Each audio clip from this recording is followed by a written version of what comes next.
Este error común hace que parezcas menos fluido. Te explico. No digas, he explained me the problem. Debes decir, he explained the problem to me. No digas, I look forward to meet you.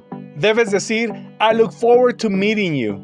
Y definitivamente, no digas, she told to me.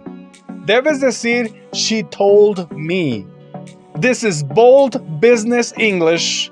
Remember, be bold, speak fearlessly, and lead globally. Until next time.